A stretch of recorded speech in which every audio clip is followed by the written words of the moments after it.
என் இனிய தமிழ் மக்களே, தமிழ்ல எவ்வளோ கேட்டு மகிழ்ந்திருக்கோம். திருவள்ளுவரின் குறள்கள் அகர முதல எழுத்தெல்லாம் ஆதிபகவன் புராண கதைகள், காப்பியங்கள், தலைவரை கோலத்தோடு வந்திருக்கும் காரிகை யாரு? கண்ணகி கையில் வட்டாரத்தில் வந்திருக்கிறார்.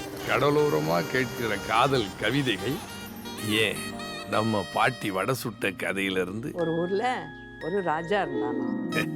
ராஜா கதைகள் வரைக்கும் பாரதி ராஜா சார், தித்திக்கும் தமிழில் கேட்டுக்கிட்டே இருக்கலாம். அதுக்கு பேர் தான் குக்கு எஃப்எம். வரலாறு, சுய உதவி, த்ரில்லர், ஏன் சர்வதேச புத்தகங்கள் கூட இப்போ தமிழில் கேட்டு மகிழலாம். மைண்ட் ப்ளோயிங்ல குக்கு எஃப்எம் ஒளி புத்தகங்கள் இன்னும் கொஞ்சம் கேட்க கெஞ்சும் தமிழில். இப்பவே ஆப்பை டவுன்லோட் பண்ணுங்க.